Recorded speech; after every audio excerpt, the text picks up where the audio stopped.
it is your life, it is your choice. Do whatever it makes you happy, and be the master of your fate.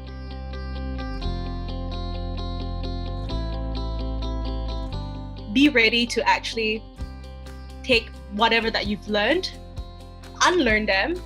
For example, in a pandemic, right? Whatever works in the past, you gotta like unlearn all of those and relearn a new thing in order to survive. This remains constant in whatever that you do, in any sort of industry that you're going to be at. The journey of career is never a smooth one, or life itself for the matter. So we are thrown with challenges on a day-to-day basis. So it's a matter of picking yourself up and just move on. Because if you don't, you get stuck in the pit hole, you're not going to get up.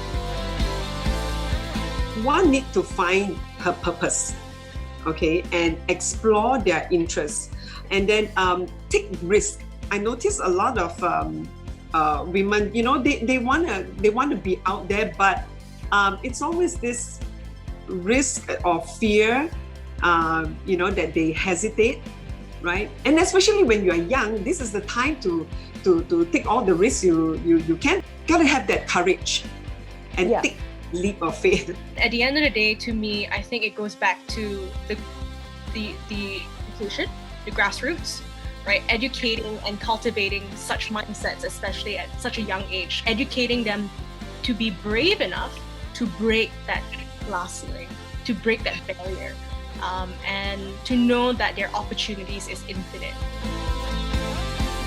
Storytelling.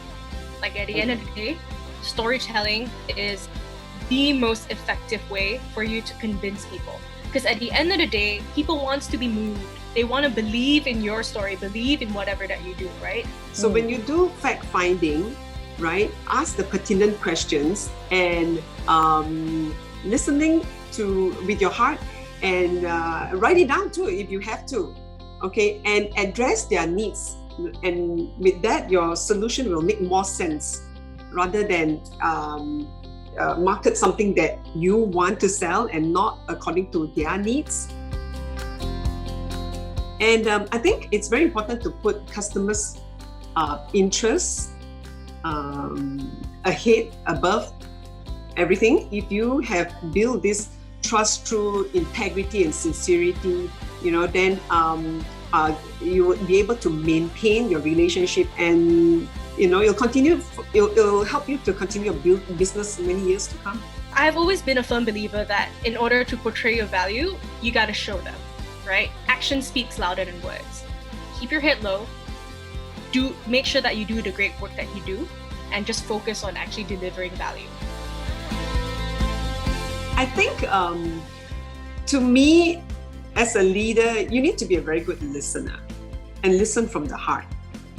Okay, and with that, you are able to guide your team members and be confident.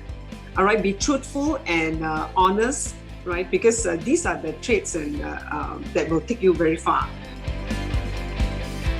In regards to self-doubt, it's definitely, I felt time and time again in periods when a huge challenge or a huge obstacle is just right in front of me and I get scared. And in those moments, what I tend to do is that I'll remember what my mom used to say to me. Just take a step back, breathe, and remember that there is a purpose and there's a reason why you're there in the room. The lesser you speak up, the lesser you're being heard. Share your story and be present, right? We women, any one of you here, I think we all must be able to be present so we're able to support one another throughout challenging times, right? And of course, the best way to actually motivate people is to share your story, inspirational stories, right? And on how they're able to achieve and face challenges throughout their careers. It's really what you want. Be yourself. Be yourself. Find your purpose.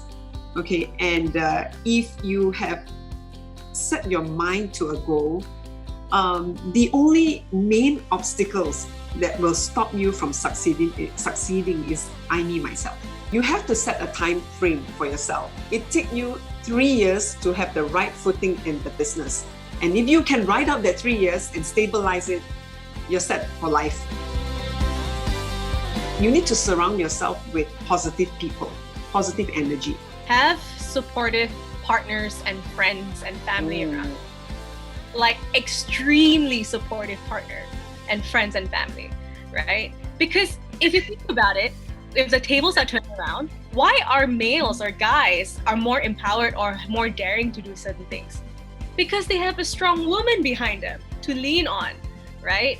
So vice versa, it is extremely important to have that significant other and also a group of people at least to support you and ensure that whatever that you do, your passion, that fire still burns brightly within you. In the insurance industry, it's a rejection business. That can be quite challenging because, in every sale, you're sure to face some rejection.